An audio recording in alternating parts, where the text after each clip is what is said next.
जो मैं आपने मेरा तारुफ कराया, मुझे मेरा दिल कर रहा है कि मैं इसको सही मान लूं, लेकिन आप ही बोल चुके हैं कि जो माइक पे आता है वो न जाने क्यों झूठ बोलने लगता है।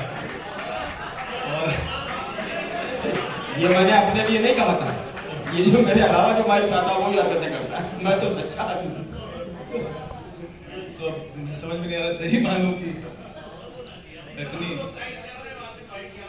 इतनी बड़ी जिम्मेदारी जहाँ पे सारे ही मुझसे बड़े हैं और अपने फन के मुतालिक भी, और कई लोग तो उम्र में भी, और ऐसे लोगों के बीच में सदारत का जिम्मा मुझे दे दिया जाए।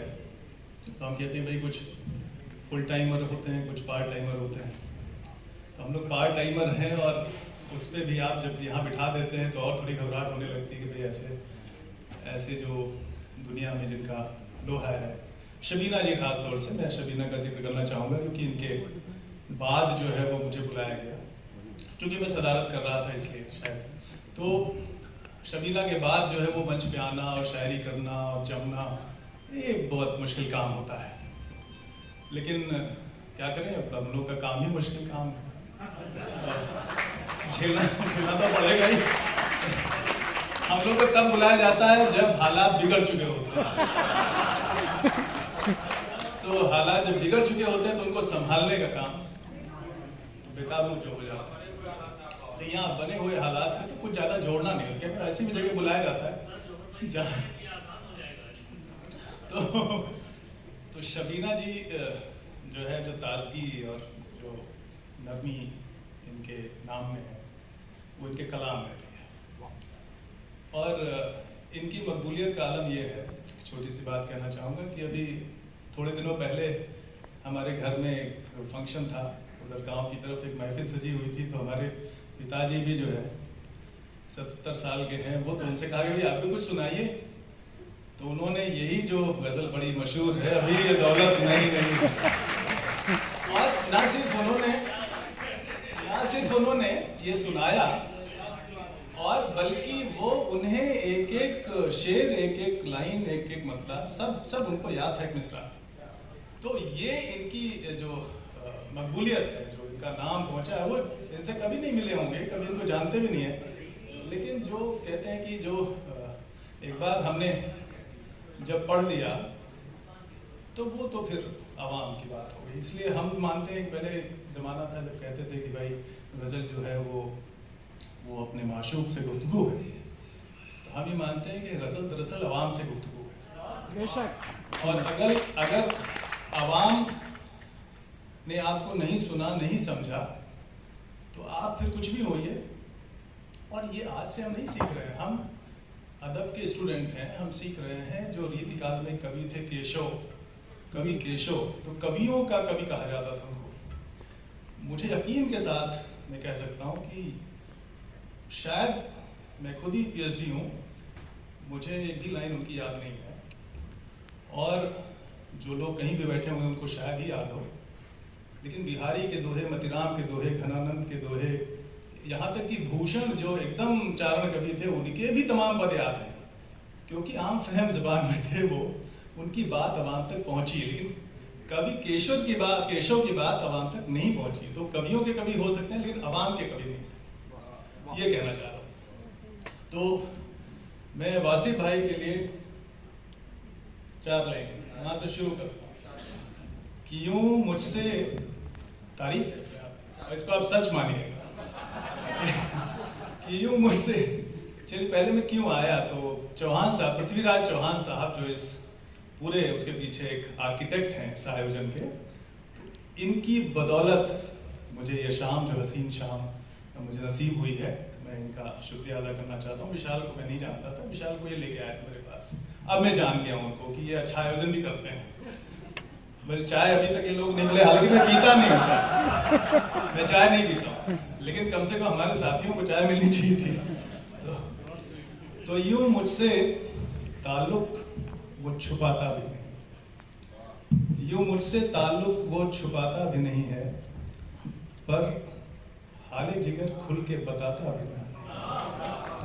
ये मुझसे ताल्लुक वो छुपाता भी नहीं है, पर हाले जिगर खुल के बताता भी नहीं है। वो बोलता है, देखिए मैं शुरू में भूल गया,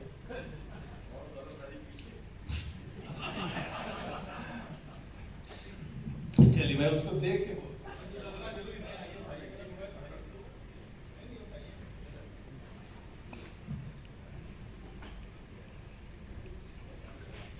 सरकारी वाला,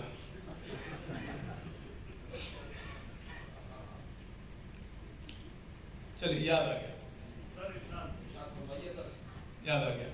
कि हम कभी कभी जाते हैं हम लोग, शबीना जौहर साहब की तरह तो है नहीं, तो यूं रोज ही पढ़ रहे हैं भाई, याद है, वही तो कह रहा हूं, हमारी वजह से पवन जी भी बैठे हुए हैं, ढेर सारे काम हैं, तो यूं मुझसे ताल्लुक को छुपाता भी नहीं है, पर हाले जिगर खुल के बताता भी नहीं है, बातों में उसे कोई हरा ही नहीं सकता, बातों में उसे कोई हरा ही नहीं सकता, बातों के सिवा कुछ उसे आता नहीं।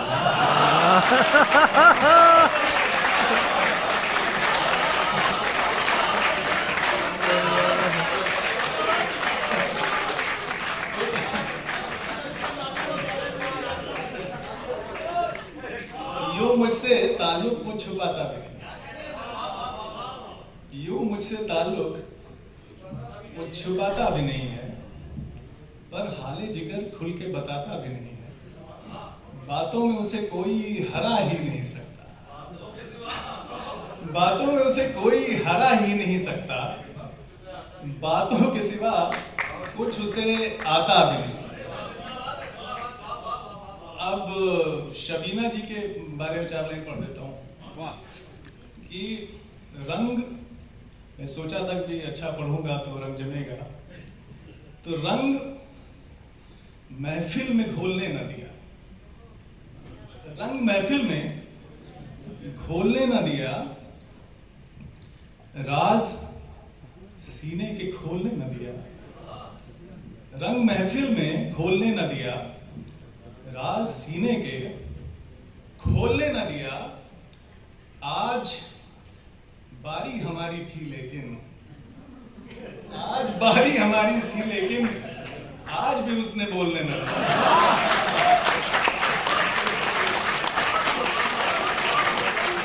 आज रंग महफिल में घोलने न दिया, राज सीने के खोलने न दिया, आज बारी हमारी थी लेकिन, आज भी उसने बोलने न दिया। अर्ज किया है आप लोगों के लिए हाजरीन जो बहुत तलीनता के साथ बहुत मन लगा के सुन रहे हैं कि निगाहे अहले करम यूं ही उठाए रखिए, निगाहे अहले करम यूं ही उठाए रखिए, मुरीद अपना जमाने को बनाए रखिए, और हमें भुलाना किसी तौर न होगा मुमकिन, हमें भुलाना किसी तौर न होगा मुमकिन, सो ऐसा करिए हमें दिल में बसाए रखिए,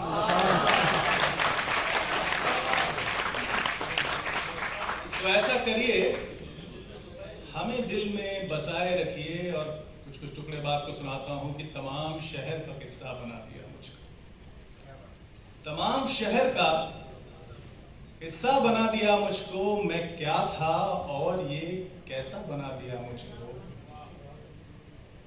कहाँ ये उम्र शराफत से कटा करती, कहाँ ये उम्र शराफत से कटा करती है, तूने बेकार में अच्छा बना दिया। वाह वाह वाह वाह वाह वाह। कि हंसी है रात, हालांकि अब सारे सितारे जो है जगमगा उठे हैं, हंसी है रात चरागी निगाह जलने दो, हंसी है रात चरागे निगाह जलने दो, जरा फिजाओं में चाहत के रंग ढलने दो, हंसी है रात चरागे निगाह जलने दो, जरा फिजाओं में चाहत के रंग ढलने दो, अभी ये रात उजालों से भीग जाएगी, अभी ये रात उजालों से भीग जाएगी, बस एक बार सितारों को आंख मलने दो। हंसी है रात, चला गई निगाह, जलने दो। जरा फिजाओं में चाहत के रंग ढलने दो। अभी ये रात उजालों से भीग जाएगी, बस एक बार सितारों को आंख मलने दो। उसी की ओर लिए जाती हैं राहें मेरी। अर्ज क्या है कि उसी की ओर लिए जाती हैं राहें मेरी, उसे पुकारती रहती हैं पनाहें मेरी। उसी की ओर लिए जाती हैं राहें मेरी, उसे पुकारती रहती हैं पनाहें मेरी। कभी कभार तो तस्वीर बोल उठती है, कभी कभार तो तस्वीर बोल उठती है, कुछ इतना देखती हैं उसको निगाहें। बहुत बढ़िया, बहुत अच्छा सर, बहुत बढ़िया।